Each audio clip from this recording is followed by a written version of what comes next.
Bon matin à tous. Alors, pour ceux qui n'y étaient pas, on débute l'année avec une nouvelle lettre, cette fois-ci de Paul, la lettre de Paul aux Galates. Et je vous invite à tourner avec moi dans Galates chapitre 1, versets 1 à 5. Mais c'est vraiment un plaisir, avant d'entamer la lecture du texte, de démarrer cette série-là.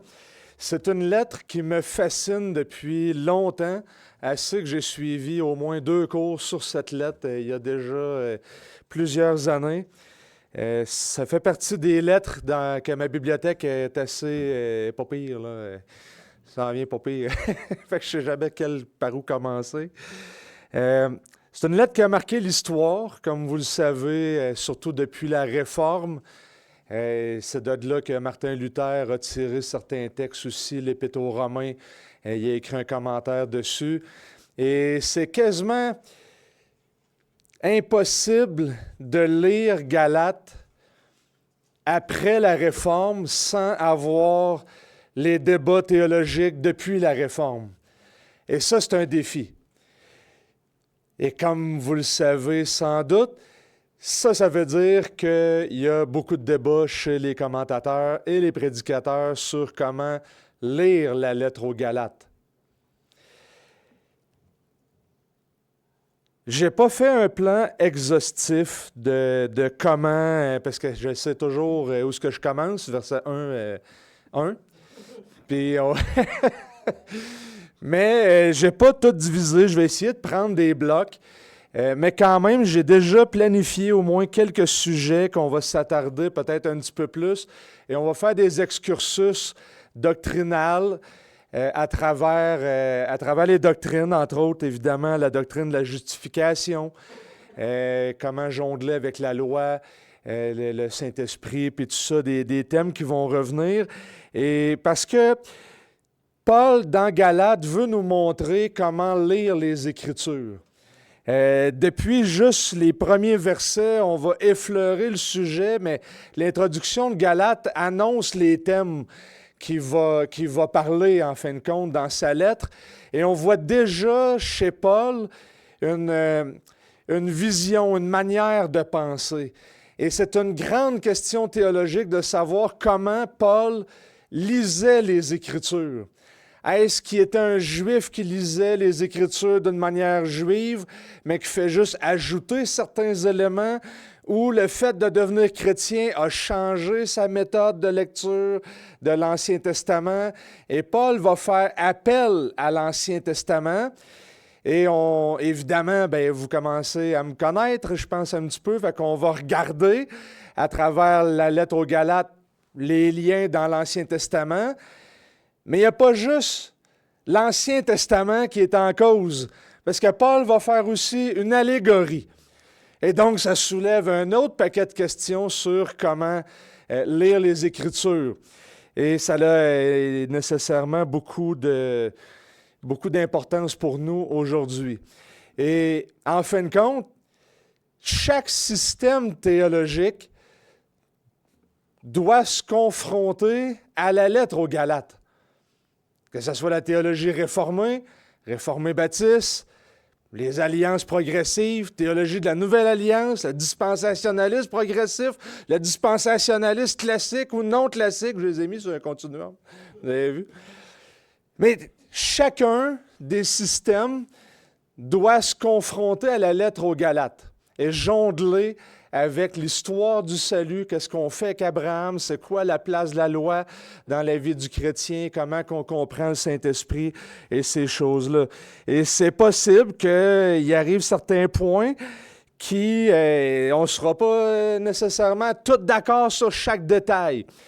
Mais je me garde, à moins que ce soit une demande explicite, mais je me garde de défendre ou d'exposer un des systèmes. Mais je vais essayer de me concentrer sur le texte pour que le texte puisse être vraiment notre évaluation. Et il y a des questions qui, honnêtement, on n'a pas toutes les réponses. Et aujourd'hui, on va en voir au moins une ou deux. qu'on n'a pas toutes les réponses. Entre autres, quelle église de Galatie qui écrit? Et c'est compliqué. C'est compliqué parce qu'il y a beaucoup de liens entre Galates et le livre des Actes. Les voyages missionnaires de Paul, la montée de Paul à Jérusalem, c'était qui les opposants, c'était qui suivait, à quelle église, c'était-tu avant ou après le concile, c'était-tu, tu sais.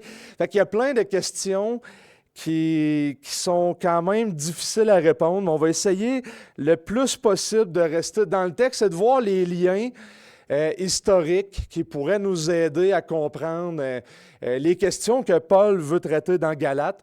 Et ensuite de ça, voir qu'est-ce que le texte a à nous dire. Mais débutons par Martin Luther, avant de lire le texte.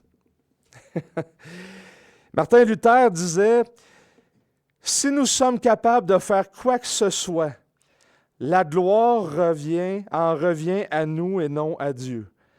Mais comment la poussière et la cendre pourraient-elles recevoir louange et gloire? Dans mon cœur, une seule doctrine règne, la foi en Christ.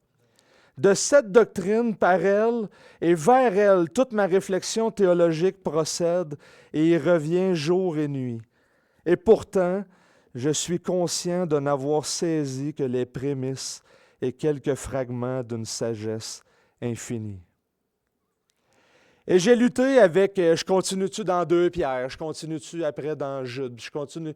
Mais Galates me revenait à l'esprit beaucoup. J'ai parlé à Dominique aussi, vas-y, il m'a donné quand même la liberté de choisir. Et j'avais vraiment cette conviction-là que j'avais besoin moi-même d'approfondir ces doctrines-là, parce que je travaille avec une autre église qui se dit chrétienne, qu'on ne sait pas si elle est nécessairement chrétienne, et ils ont vraiment besoin de Galates.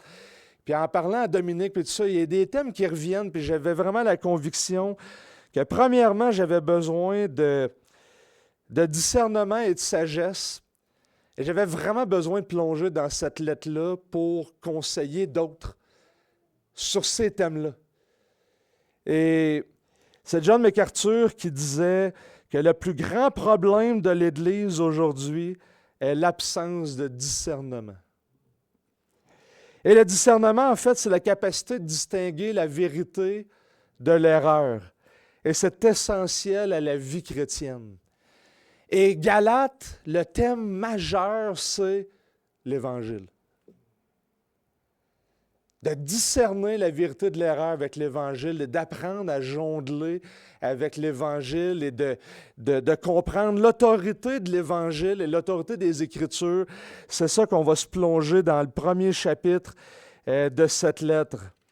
Et d'habitude, dans un cours sur une lettre ou peu importe, là, un écrit de la Bible, on va passer en revue les questions de date de rédaction, auteur, auditoire et compagnie. Et on ne se le cachera pas, c'est assez souvent rigide et très difficile parce que c'est technique et là, on parle d'histoire. Mais je vais essayer de ne pas vous endormir. Réglons la question de l'auteur. Galates chapitre 1, verset 1. Paul. Bon, c'est réglé?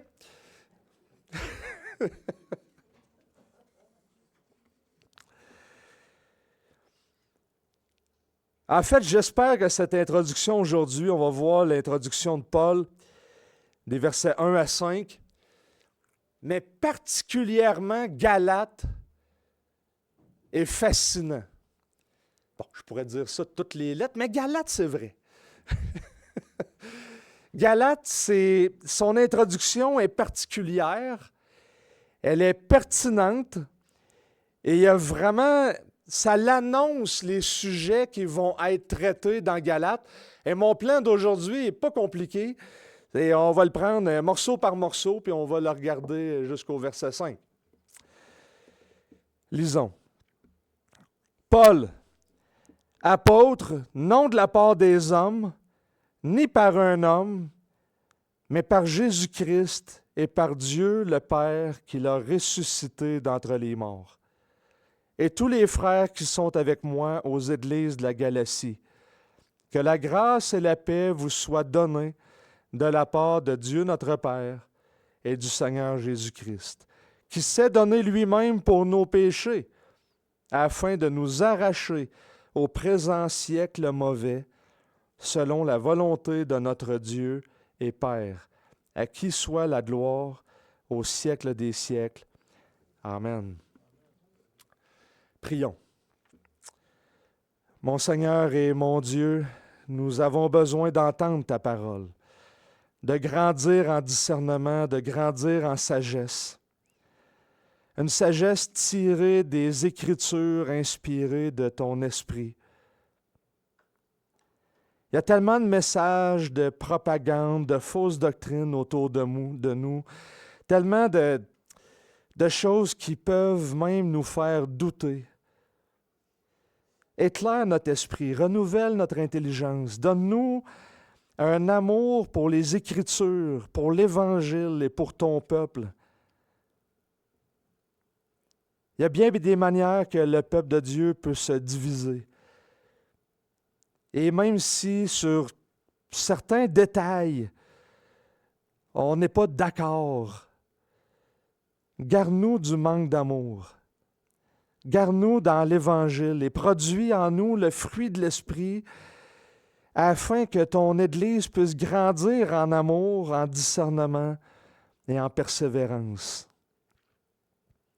Que ce ne soit pas nos préférences qui dominent cette étude, mais bien ta parole qui nous enseigne. Amen. Là, je réalise qu'en priant comme ça, il n'y aura pas grand point avec lequel je pense qu'on ne sera pas d'accord. C'est juste que Galate est dangereux sur plusieurs plans doctrinaux. Parce que ça touche au cœur de bien des comportements qu'un chrétien peut avoir dans l'Église, ou des personnes qui se disent chrétiens dans l'Église. Le légalisme. Quand on gratte la fibre légaliste, ça fait monter une odeur nauséabonde pour certains. Et là, il y a des conflits qui peuvent arriver. Mais Galate traite de ça, et on va plonger là-dedans. Et on va regarder ça et on va le faire avec amour et passion pour le peuple de Dieu. L'Épître aux Galates, aujourd'hui, est le centre de plusieurs disputes théologiques chez les érudits. Et on ne les nommera pas toutes aujourd'hui, on va les voir au fur et à mesure et on va traiter ça à partir des textes. Mais à travers l'histoire, surtout depuis la Réforme, il y a évidemment beaucoup de débats qui font rage avec Galate. Parce que Galate va parler de la justification par la foi seule. Et donc, c'est sûr que depuis la Réforme et le côté réformé évangélique, on va rentrer en dispute avec tout l'autre côté, plus libéral ou catholique, catholique romain et les autres dénominations orthodoxes ou autres. Et donc, il y a des débats sur l'Épître aux Galates. L'Épître aux Galates est le cœur de plusieurs dissidents ou détracteurs qui veulent jouer avec la doctrine de la justification. Ce qu'on appelle, par exemple, les nouvelles perspectives sur Paul, c'est N.T. Wright et compagnie, là, James Dunn. C'est tous des théologiens influents qui utilisent Galate pour changer ou amener une autre vision de la justification. Et c'est au cœur de bien des débats. Et même, j'oserais dire que ça rentre dans les églises tranquillement, dans les séminaires, dans certains séminaires au Québec. Donc, c'est un sujet qui est d'actualité. Mais quand même, cette épître donne plusieurs principes théologiques qui mettent en lien l'unité de la Bible. On parlait tantôt de l'Ancien Testament qui est cité, qui est fait allusion.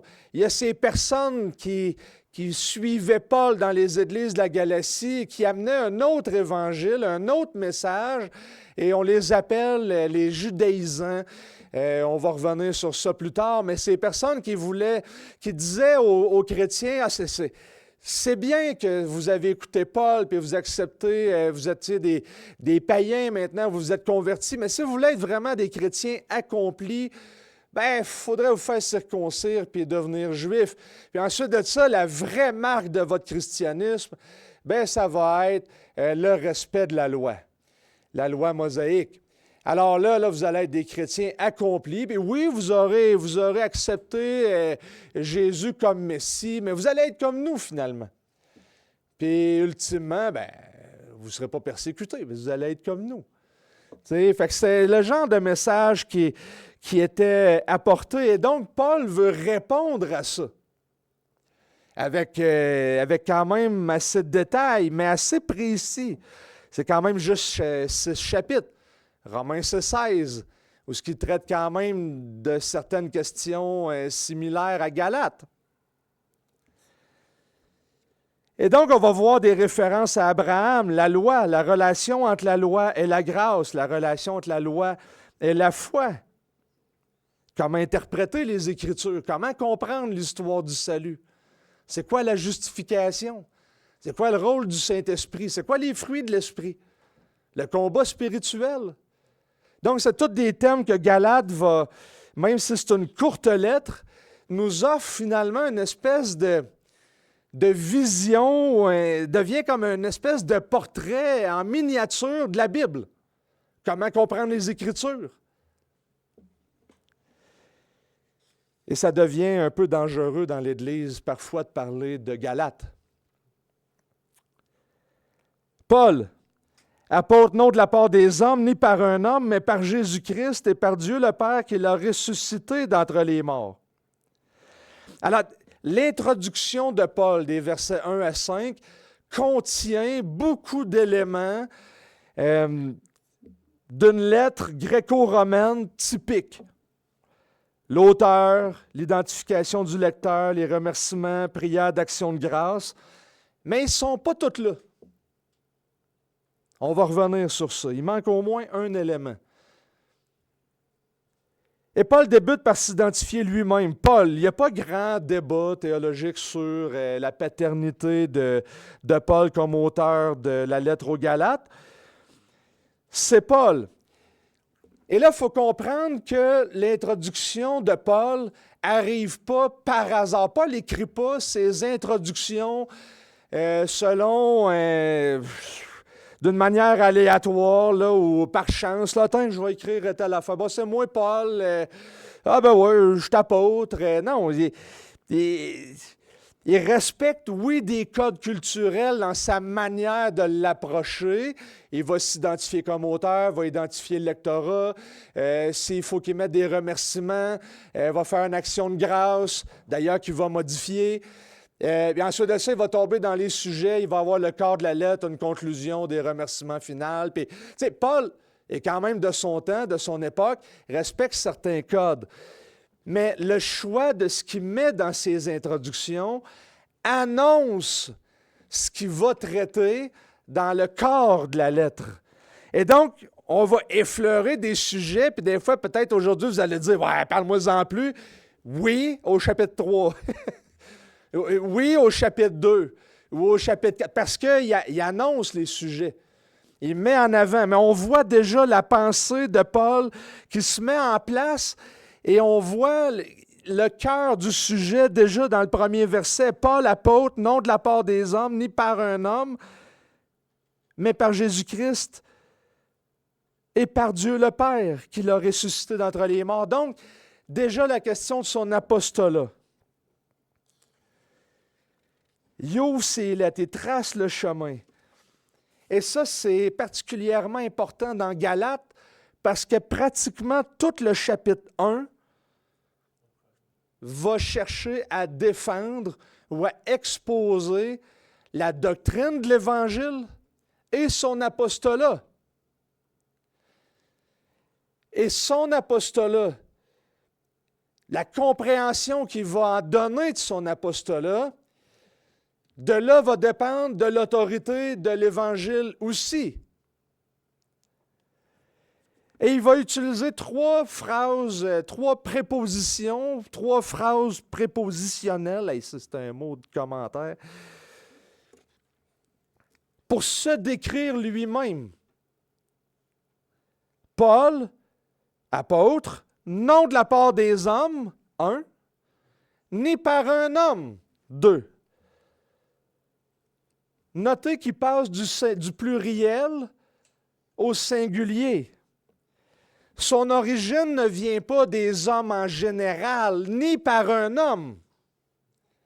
Comme si, par exemple, un Pierre ou un Jacques lui aurait conféré une autorité qui lui permettrait de parler, mais l'autorité vient de par un homme. C'est-à-dire que son autorité ne vient pas d'une autorité humaine. Mais même si ça venait de Dieu, ça ne serait pas médié par un autre humain. Et ça, c'est important. C'est-à-dire que l'autorité de l'Évangile,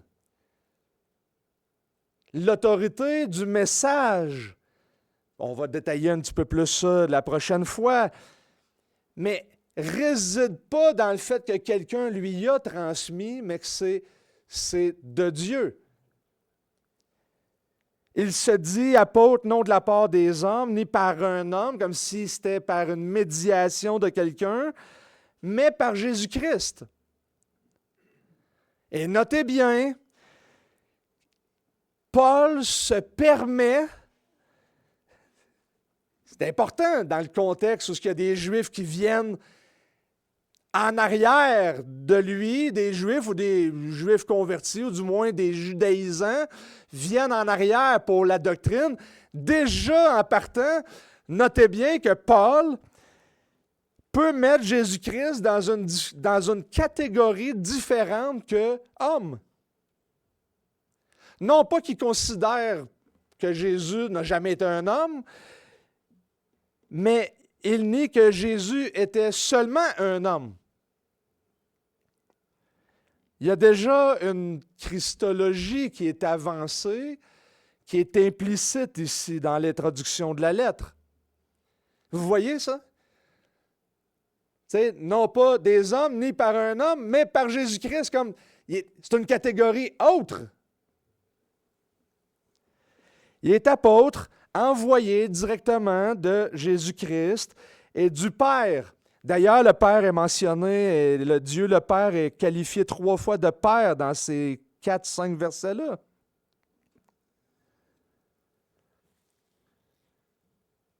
Et du Père qui l'a ressuscité d'entre les morts. Pourquoi mentionner la résurrection à ce point-ci? Il y a plusieurs raisons possibles. Et c'est possible que rapidement, dans sa lettre, Paul met en place ce qu'il voit déjà de l'Ancien Testament. C'est-à-dire que des passages comme dans 2 Samuel 7, 12 à 14, où ce que Dieu va promettre à David une descendance, et parmi cette descendance, il va avoir le roi ultime, si je peux dire, qui va être couronné. Le psaume 2, ou encore le psaume 89, qui font référence au Messie comme fils. Parce qu'il veut qualifier Jésus comme fils, que Dieu est Père, mais qu'il a ressuscité d'entre les morts. Alors déjà, il y a un bagage de l'Ancien Testament, possiblement, qui est mis de l'avant pour établir la christologie de Jésus dans les premiers mots de la lettre. Mais je pense aussi qu'il y a autre chose. Par exemple, pour Paul, la mention de la résurrection fait mention du triomphe de Jésus, de sa mort sur la croix. La résurrection vient confirmer la mort de Jésus, vient confirmer le message de l'Évangile, qui est le thème central qu'il veut défendre et mettre de l'avant. De tout ce que Jésus a fait. La résurrection ici devient comme une annonce de ce que Jésus a fait et accompli. D'ailleurs, et un petit peu plus tard dans le même passage, il va dire de notre Seigneur Jésus-Christ, verset 4, « qui s'est donné lui-même pour nos péchés. » Et donc la résurrection vient appuyer la mort sur la croix pour les péchés, qui va être exposé immédiatement après dans les versets 6 et suivants. Mais je pense qu'il y a aussi possiblement une autre raison. C'est que la résurrection de Jésus signale que les derniers jours ont déjà débuté, qu'il y a un changement dans le temps. Il y a un changement de ce qui était annoncé, mais maintenant, on est passé à autre chose. Fait que déjà, il y a ce mouvement-là. Et là, il va pouvoir se permettre, même dans l'introduction, de parler du peuple de Dieu. Il va pouvoir parler aussi qu'il nous rachète du présent siècle mauvais. Mais la résurrection comme victoire met en place ce qui était attendu dans l'Ancien Testament, ce nouvel âge qui était attendu. Mais on va revenir tantôt quand on va regarder l'expression « présent siècle mauvais ». Mais Paul ne dit pas tout, c'est l'introduction. Mais déjà, ça suggère une manière de penser, une manière de voir l'histoire du salut. Ce n'est pas seulement des récits bibliques, mais c'est la place où ce qu'on se trouve dans le récit biblique et comment comprendre la chronologie de ce qui se produit dans les récits bibliques. Et donc, tous les frères qui sont avec moi aux églises de la Galatie. Bon, Paul est assez général, il n'est pas spécifique sur c'est qui tous les frères qui écrivent ou qui prennent part aux salutations. Mais c'est quand même intéressant, ce petit bout-là, parce que quand on y réfléchit, Paul veut défendre son apostolat, mais il le fait en s'assurant de mentionner que je ne suis pas tout seul, là, il y en a d'autres. Là. Il y en a d'autres qui sont avec moi. Et il y a d'autres chrétiens dans ces salutations-là, il y a d'autres églises qui ont le même message. Puis il veut partager le message à ces églises de la Galatie. On trouve ça aussi dans 1 Corinthiens, où ce qui fait mention que assez rapidement dans Corinthiens, Paul appelait à être apôtre du Christ Jésus par la volonté de Dieu et le frère Sostène à l'Église de Dieu qui est à Corinthe et à ceux qui ont été sanctifiés en Christ, appelés à être saints, à tous ceux qui, en quelque lieu que ce soit, invoquent le nom de notre Seigneur Jésus-Christ, leur Seigneur et le nôtre. Et donc, déjà dans Corinthiens, il met en place l'idée que vous êtes des chrétiens, vous êtes sanctifiés, vous prenez part à l'Église de Dieu et en fin de compte, ce que je vais vous écrire, vous met en communion avec nous ou pas. Et donc, Paul n'est pas tout seul à écrire aux Galates. Et c'est pas comme s'il était seul à avoir une doctrine là, isolée. Puis que, non, il était connu. C'est un apostolat qui vient de Dieu. Et son autorité ne vient pas d'un autre homme, mais de Dieu directement. Aux églises, ecclésia, qui fait référence à l'assemblée, plus spécifiquement à l'assemblée qui se réunit régulièrement. Dans l'Ancien Testament, la Septante va traduire un mot hébreu par ecclésia, qui va désigner plutôt un rassemblement autour du culte d'adoration. Deutéronome 4, 23 d'autres. Et dans le Nouveau Testament, ça fait référence à un groupe spécifique de croyants dans une localisation précise. On l'a vu dans Corinthiens, à l'église de Corinthe, mais ici, c'est au pluriel aux églises. Donc, à plusieurs églises d'une région, d'une partie de pays, d'une ethnie. Mais c'est au pluriel, il s'adresse à une congrégation plus spécifique. Aux églises de la Galatie. Et là vient le premier problème, première difficulté.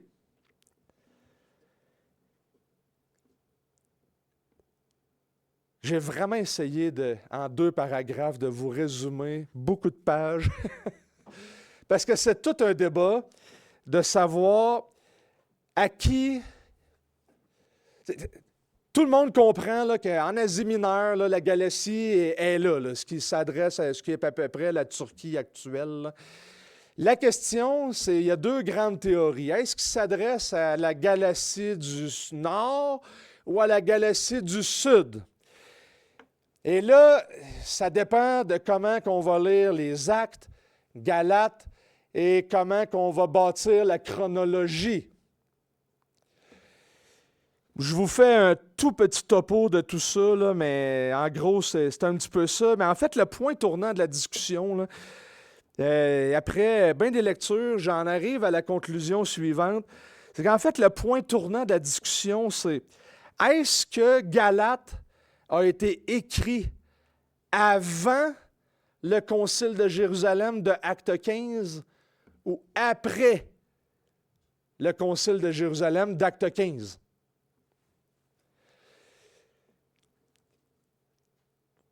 Donc, la question devient ou tourne autour des visites de Paul à Jérusalem. Galates mentionne 2 visites à Jérusalem. En 1,18. 3 ans plus tard, je suis monté à Jérusalem pour faire la connaissance de Céphas, et je suis resté 15 jours chez lui. Et en 2,1, ensuite, 14 ans plus tard, je montai de nouveau à Jérusalem avec Barnabas, et je pris aussi Tite avec moi. Et le livre des Actes mentionne 5, mais 4 qui nous intéressent, après la conversion de Paul, fait mention de 4 visites à Jérusalem. Une visite après sa conversion, Acte 9, 26 à 30. Arrivé à Jérusalem, Saul tâcha de se joindre aux disciples, mais tous le craignaient, ne croyant pas qu'il fût un disciple. Alors Barnabas le prit avec lui, le conduisit vers les apôtres et leur raconta comment, sur le chemin, Saul avait vu le Seigneur qui lui avait parlé, et comment à Damas il s'était exprimé ouvertement au nom de Jésus. Il allait et venait avec eux à Jérusalem et s'exprimait ouvertement au nom du Seigneur. Il parlait aussi et discutait avec les hellénistes, mais ceux-ci cherchaient à le faire mourir. Les frères en eurent connaissance, le conduisirent à Césarée et le firent partir pour Tarse. Et on voit en Acte 11, 26 à 30. Et après l'avoir trouvé, il le conduisit à Antioche. Pendant 1 année entière, ils participèrent aux réunions de l'Église et enseignèrent une foule assez nombreuse. Ce fit Antioche que pour la première fois, les disciples furent appelés chrétiens. En ces jours-là, des prophètes descendirent de Jérusalem à Antioche. L'un d'eux, du nom d'Agabus, se leva et déclara par l'Esprit qu'il y aurait une grande famine sur la terre entière. Elle eut lieu. En effet, sous Claude, les disciples décidèrent d'envoyer chacun, selon ses moyens, un secours aux frères qui habitaient la Judée. C'est ce qu'ils firent. Ils l'envoyèrent aux anciens par les mains de Barnabas et Saul. Le concile de Jérusalem, Acte 15, et la visite lorsqu'il fut arrêté dans le temple en 21 à 23. Il y a le chapitre 18 aussi, mais moins proche de ce qui nous intéresse. En ce qui concerne la Galatie, nous savons qu'au sud, Paul a passé pas mal de temps à Antioche, Actes 13 et 14, ce qui est assez tôt dans son ministère. Au nord de la Galatie, ça semble venir plus tard, Actes chapitre 17.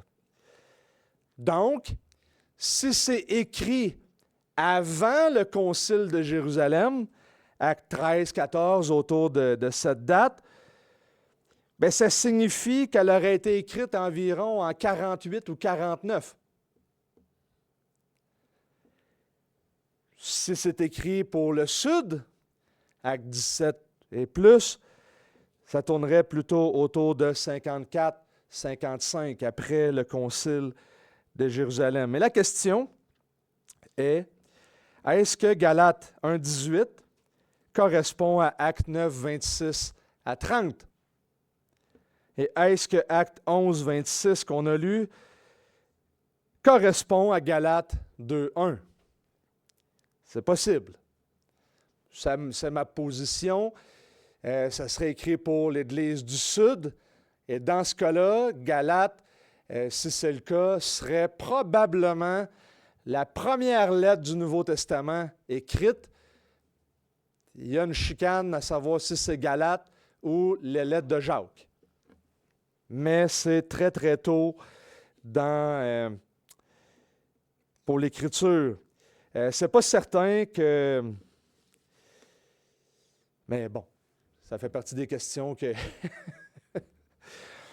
Il me semble que le style de Paul, assez expéditif et fougueux de Galates, pourrait pencher pour une écriture plutôt récente.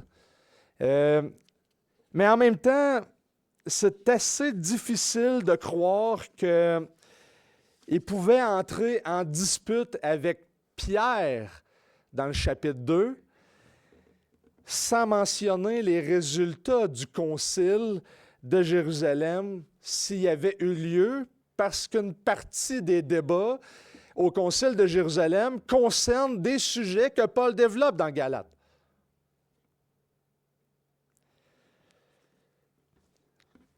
Je vous laisse nord-sud. Historiquement, la théorie du nord, elle a perduré jusque dans les années 1800, mais il n'y a pas de traces vraiment historiques. C'était plutôt une espèce de consensus.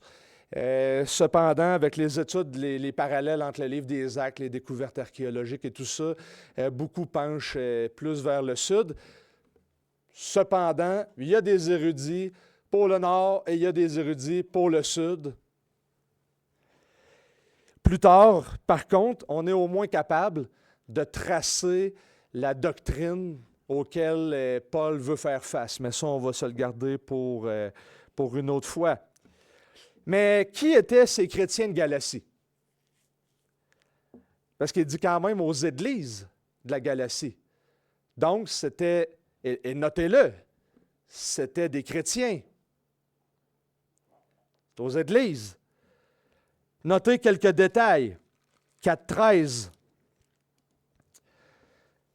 Vous ne m'avez fait aucun tort. Vous le savez, ce fut à cause d'une maladie que je vous ai pour la première fois annoncé l'Évangile. Et mis à l'épreuve à cause de ma chair, vous n'avez témoigné ni mépris, ni dégoût. Vous m'avez au contraire reçu comme un ange de Dieu, comme le Christ Jésus. Alors, malgré la faiblesse, la maladie, même les persécutions, les chrétiens de Galatie ont reçu Paul. Et parfois, on pense que à cause des sujets qu'ils sont troublés, puis tu sais, par exemple, au chapitre 3, verset 1 et suivant, verset 3, chapitre 3, verset 3, « Êtes-vous tellement insensés? » Et là, on pourrait penser qu'ils ne parlent pas des chrétiens. Hey, c'est des insensés. Après avoir commencé par l'esprit, allez-vous maintenant finir par la chair? Avez-vous fait tant d'expériences en vain, si du moins c'est en vain? Celui qui vous accorde l'esprit. Ils ont reçu l'esprit. Ils étaient troublés par des personnes qui venaient avec une autre doctrine, qui faisaient passer comme l'Évangile, qui n'était pas l'Évangile. Mais c'était des chrétiens. Mais troublés par un autre message. Et on continue, que la grâce et la paix vous soient données de la part de Dieu notre Père et du Seigneur Jésus-Christ, qui s'est donné lui-même pour nos péchés. Paul, ici, il y a un mot là, pour la grâce et tout ça, mais Paul change un peu les lettres dans le mot, il joue un petit peu là-dessus pour vraiment mettre l'idée de grâce et il ramène, qui s'adressait plutôt aux païens. Et de l'autre côté, il met la salutation juive shalom pour la paix, puis il les met ensemble. Et dans ce contexte, ça a quand même une grande importance parce qu'il anticipe la grâce de Dieu dans les prochains chapitres.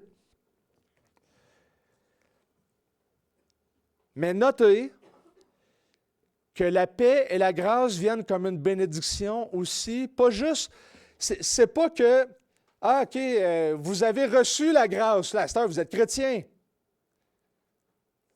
Non, c'est une bénédiction aussi pour ceux qui sont chrétiens. Donc, c'est quelque chose, oui, qui débute, mais qui se poursuit durant la vie chrétienne. Donc, c'est une bénédiction chrétienne. C'est quelque chose de dynamique, où ce que Dieu va accomplir ses desseins. Que la grâce et la paix vous soient données de la part de Dieu, notre Père, du Seigneur Jésus-Christ, qui s'est donné lui-même pour nos péchés, afin de nous racheter du présent siècle mauvais, selon la volonté de notre Dieu et Père. C'est la volonté de Dieu, le Père, et du Fils, de participer à la grâce et la paix pour son peuple. La paix dans l'Ancien Testament, et particulièrement dans Isaïe 40 à 66, sert d'arrière-plan à la compréhension que Paul peut en avoir. La paix comme une proclamation, Isaïe 52, 7, c'est une bonne nouvelle accomplie par le serviteur souffrant, 53, verset 5, qui résulte dans une alliance de paix, 54, 10, qui produit la paix pour son peuple, 54, 13, et lors de la consommation, la paix, où ce que là, il n'y aura plus ce péché et tout ce qui va rester va être comme une rivière ou un fleuve, 66, 12. Et mais maintenant, Jésus-Christ, qui s'est donné pour nos péchés, vient sceller, vient s'acquérir un peuple, même parmi les païens, pour en faire juste un, dans cette nouvelle alliance. Et un des fruits de l'Esprit qu'ils reçoivent, c'est l'amour, la joie, la paix, qui est produit comme fruit de l'Esprit. Et c'est quelque chose qu'on doit poursuivre. Et donc, la paix, il y a déjà la fameuse expression « déjà, mais pas encore ». La paix est déjà là, mais on attend encore la paix ultime où il n'y aura plus ce péché, il n'y aura plus cette nature pécheresse, qu'il n'y aura plus ce siècle mauvais. Et le Père et le Fils participent de concert à étendre la grâce et la paix au peuple de l'Alliance, dans laquelle ici, dans Galates, on va le détailler beaucoup plus, mais elle va inclure les chrétiens de toute nationalité, qui s'est donné lui-même pour nos péchés afin de nous racheter au présent siècle mauvais selon la volonté de notre Dieu et Père, à qui soit la gloire au siècle des siècles. Amen. Paul utilise le langage d'Isaïe 53. Probablement le verset 10.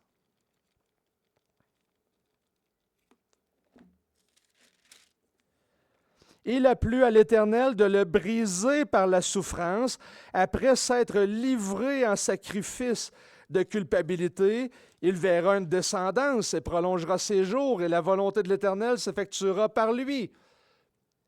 Notez, sacrifice pour le péché, selon la volonté de Dieu, il verra une descendance. Introduction de Galates, il est mort pour les péchés selon la volonté de Dieu, mais il est aussi ressuscité.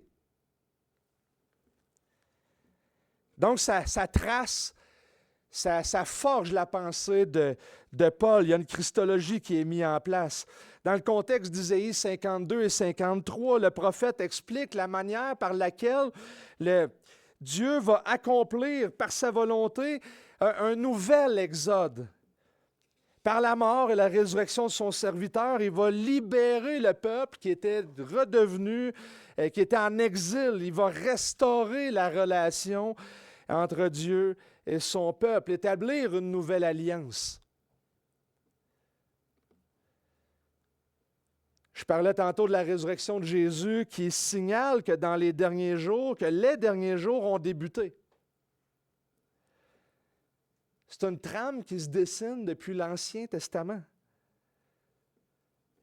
L'établissement d'un peuple qui s'ouvre aux nations par la résurrection du Fils de Dieu, une annonce comme une bonne nouvelle, ça signale une manière de penser, une manière de voir le temps, de lire les Écritures.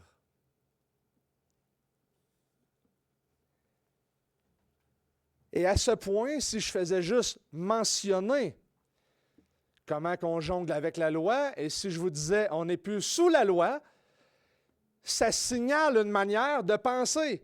Si on n'est plus sous la loi sur une certaine époque, on est maintenant sous une autre époque. C'est une manière de voir le temps. Et il y a des parallèles entre Galates et l'Épître aux Hébreux. Parce que dans Hébreu, il va détailler cette question est beaucoup plus développée. Et donc, on va probablement aller voir aussi dans Hébreu les liens qu'il va avoir. Parce qu'en fin de compte, je considère que si Paul veut nous montrer à lire les Écritures, il faut faire l'exercice de ne pas se limiter à Galates, mais de voir comment que la doctrine va se développer, parce qu'il va utiliser lui-même l'histoire du salut comme argument, mais en même temps, ça nous aide à comprendre d'autres passages des Écritures, d'autres doctrines et comment qu'elles se mettent en place dans l'histoire du salut. Et donc, Paul anticipe le rôle clé de la mort et de la résurrection de Jésus qui va jouer un grand, grand rôle dans la lettre au chapitre 2. Je suis crucifié avec Christ, si c'est lui qui vit, ce n'est plus moi qui vis. Mais ma vie présente, je la vis comme une vie de ressuscité. Je dis, c'est Galates chapitre 2. Donc, il met en place, il voit, il anticipe les futurs arguments. Mais en mentionnant qu'il est mort pour les péchés, pour nos péchés, il souligne au moins deux choses. Un, notre rébellion personnelle envers Dieu, c'est nos péchés. Et ça nécessitait la mort du Fils de Dieu. Mais deuxièmement, le mot « nous » souligne aussi notre propre responsabilité à l'égard de Dieu, mais aussi comme peuple. C'est aux églises. Il rachète un peuple dans lequel vous faites partie, dans lequel vous avez vos responsabilités, mais ça s'étend à d'autres. Et donc, Paul va dans sa lettre confronter au moins trois angles. L'angle théologique, ecclésiologique, eschatologique. Comment lire les Écritures, l'éthique, on pourrait dire, comment qu'on doit vivre à la lumière de... Et tout ça est déjà mis en place dans les versets 1 à 5. En d'autres mots, Christ est mort pour nos péchés comme croyants, mais également pour le peuple de Dieu, eschatologique, annoncé dans l'Ancien Testament. Et l'Église, là, c'est ce peuple-là.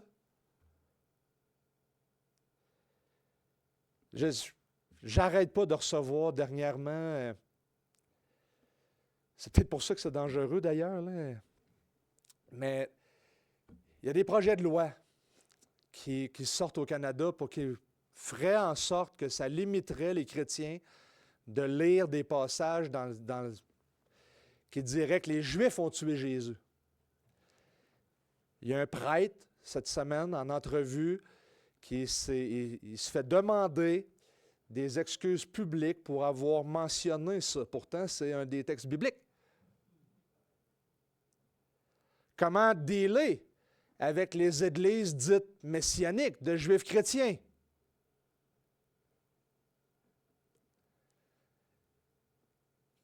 Et vous commencez à comprendre que Paul jongle avec ça. J'aide une église qui... Ils ont défroqué d'une église, je ne sais pas si c'est une église, là, mais ils ont défroqué d'une congrégation Branham. Ils gardent des doctrines Branham, mais en même temps, je travaille avec eux parce que je réalise que, en fait, ce qu'ils ont laissé, c'est le légalisme qu'il y avait dans l'autre église, mais pas nécessairement la doctrine. Et là, je suis à considérer avec eux, Branham, y avait-il une saine doctrine? Je pense que non. Puis, je suis pas mal convaincu, là. J'ai lu ses écrits, puis après 3 pages, j'étais convaincu. Mais pour eux, c'est de jouer avec ça, avec quelqu'un qui a eu une révélation, qui ramène l'Ancien Testament comme mode de vie, parce que les femmes, ils ont toutes les jupes longues, ça ne se coupe pas les cheveux, ça vit d'une certaine manière. Et donc, il y a un rapport à l'Ancien Testament et comment lire les Écritures. Il y a un groupe aux États-Unis qui veulent ramener la loi mosaïque. Non, le but de la loi, c'est qu'elle soit parmi tous les peuples.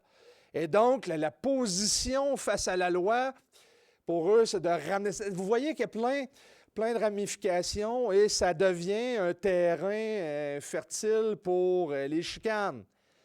Mais en même temps, il faut prêcher le texte. Qu'est-ce que Paul dit? Mais c'est le genre de questions qu'on va traiter. Nous sommes rachetés du présent siècle mauvais. Notez la formulation, c'est une expression juive, le siècle mauvais, le présent siècle mauvais, qui parlait de ce temps de péché, où ce que le malin, le diable, la chair, tout ce qui était mauvais.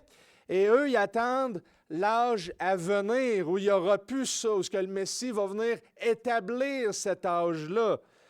On pourrait lire à cet égard, par exemple, Éphésiens chapitre 2, verset 7. Afin de montrer dans les siècles à venir la richesse surabondante de sa grâce par sa bonté envers nous en Christ Jésus. Donc, il va le montrer dans les siècles. Il y a un âge à venir. Mais il y a déjà quelque chose de présent, dans le présent siècle. La résurrection, Jésus, c'est acquis. Il y a une eschatologie inaugurée. Il y a quelque chose qui a déjà démarré. Nous sommes libérés de ce présent siècle mauvais. Vous voyez, ça suggère une manière de lire, une manière de voir le temps. Au jour du Seigneur, le Messie va venir et ce sera évidemment la consommation pour toutes les promesses, mais il y a quelque chose qui a déjà commencé. Vous êtes libérés. Il nous a délivrés. C'est fait.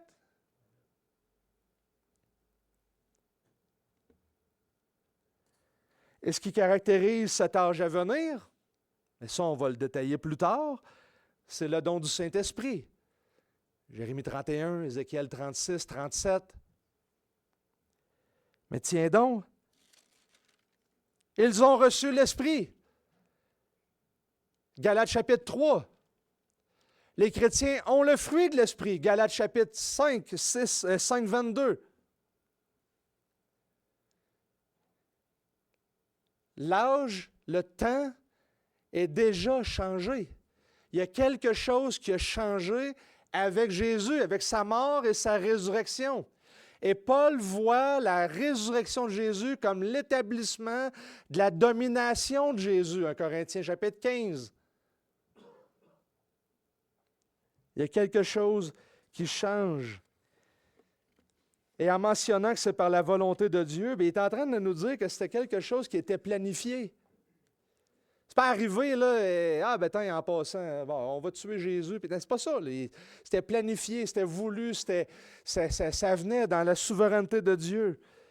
Et Paul va terminer. J'étais sûr que je dirais Pierre à un moment donné, j'ai tellement été dans Pierre. Et Paul Il va terminer dans une doxologie, un éclat de louange. Il met sa bénédiction, il met son introduction. Il va terminer par une doxologie, une parole de louange. À qui soit la gloire au siècle des siècles. Amen. Et en même temps, ça fait une transition, même si on dirait qu'il n'y a pas de transition, mais ça l'élève Jésus, ça l'élève Dieu, ça l'élève l'Évangile pour immédiatement enchaîner sur « Je m'étonne ». Je vous ai dit au début, il manque quelque chose à une introduction.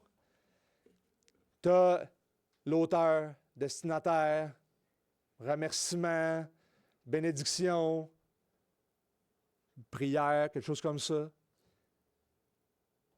Il n'y a pas de remerciement. Si on compare à Corinthiens, et ça pour moi, c'est quelque chose de pastoralement très, très, très pertinent. On a lu 1 Corinthiens 1 et 2. Continuons. Que la grâce et la paix vous soient données de la part de Dieu notre Père et du Seigneur Jésus-Christ. Je rends continuellement grâce à Dieu à votre sujet pour la grâce de Dieu qui vous a été accordée en Christ Jésus, de ce que vous avez été enrichis en lui, en toutes choses, en toute parole et en toute connaissance, car le témoignage de Christ a été fermement établi en vous. Et là, Corinthe, je veux dire, dans toutes les églises du Nouveau Testament, s'il y a une place que tu ne veux pas être pasteur, c'est Corinthe. Il y a quelqu'un qui couchait avec sa belle-mère pratiquement en public, des divisions. Moi, je suis de Paul, moi, je suis d'Apollos, moi, je suis bien plus spirituel, je suis de Jésus-Christ. Ah, mais moi, j'ai des dons, toi, tu ne l'as pas, moi, mes dons sont vraiment supérieurs. Puis là, écoute, c'est une espèce de... Hey, aimé de Dieu, voulu par Dieu, puis Galates, 0. Avez-vous déjà réfléchi à ça? Pourquoi? Il enchaîne.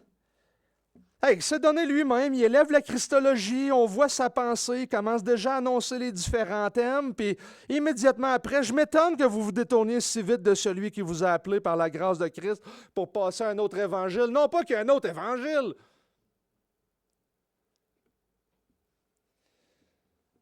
On voit la fougue de Paul qui veut, comme il y a quelque chose qui le presse, c'est comme, n'est pas le temps les remerciements, c'est comme, on saute tout de suite dans le vif du sujet.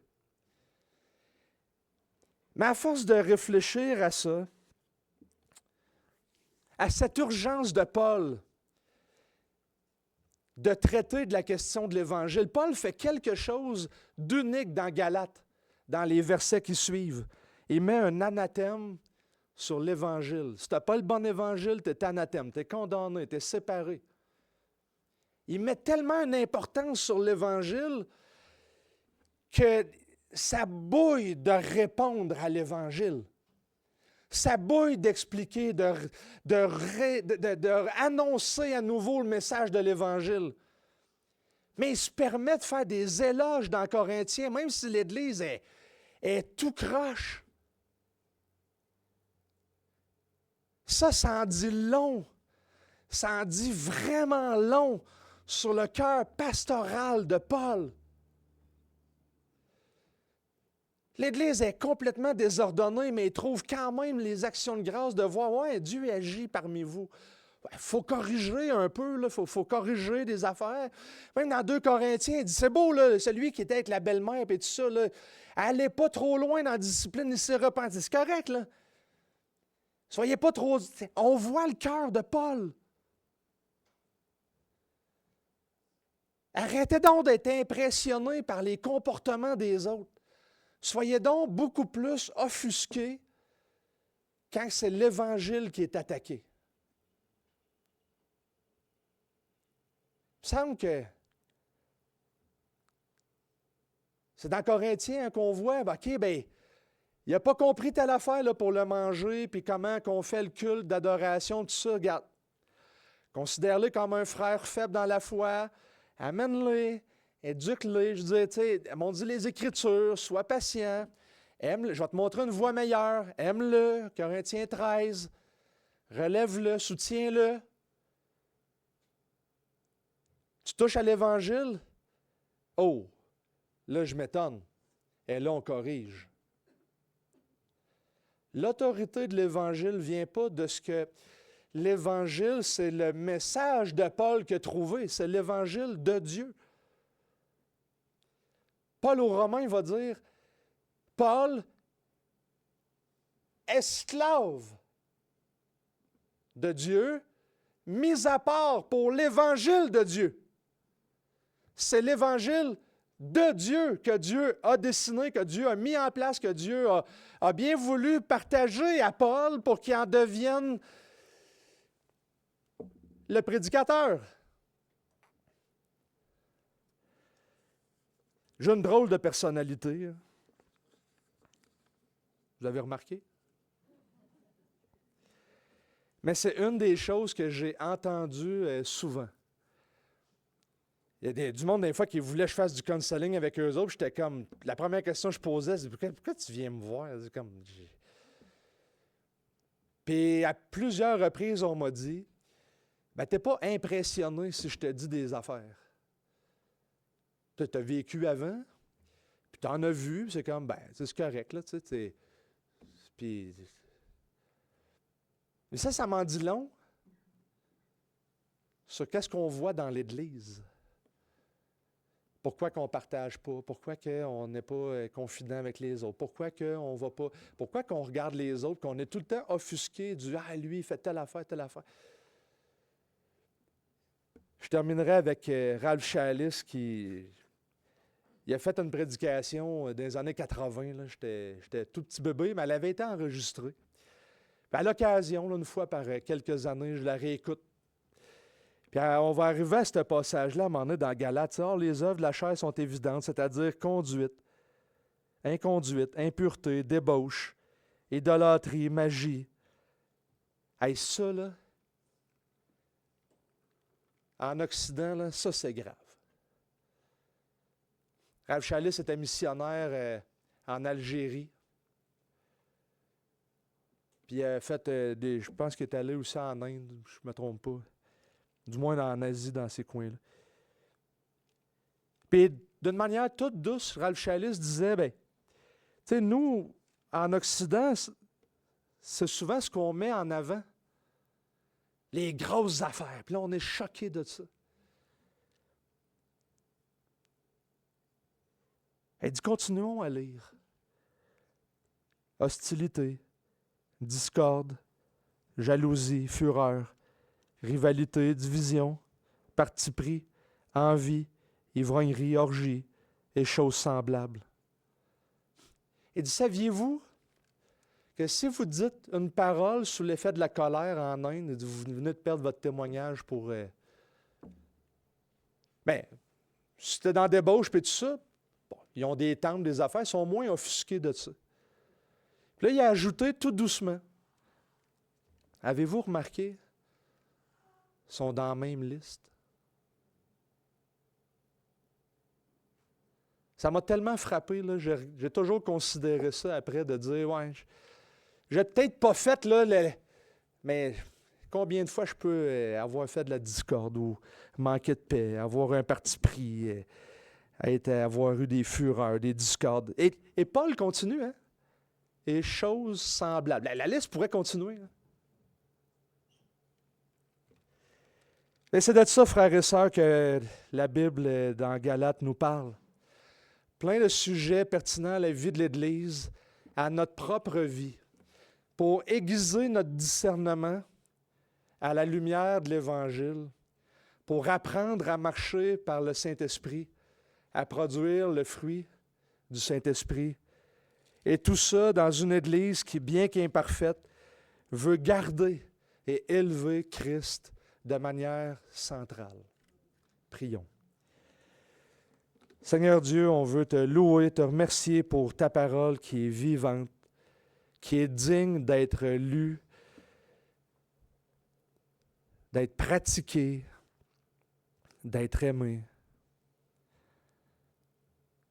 Elle est inspirée de ton Saint-Esprit Et tu travailles à travers ta parole, par ta parole, dans la vie de ton Église. Et on veut s'approcher le plus de toi par ta parole afin d'apprendre qui tu es, afin d'apprendre comment vivre dans ce siècle mauvais, en étant libéré de ça, mais en luttant, mais en persévérant jusqu'au jour où enfin la paix va régner sur cette nouvelle terre, ces nouveaux cieux, ce qu'on aura pu à lutter contre cette chair. Et en attendant, donne-nous que ça puisse être cette série, vraiment ce qui est dans mon cœur, que ça puisse être une série qui unit l'Église, qui fait en sorte que les croyants puissent se parler, se comprendre, s'aimer les uns les autres, s'édifier mutuellement et persévérer ensemble, qui comprennent l'Évangile, qui appliquent l'Évangile, qui respirent l'Évangile.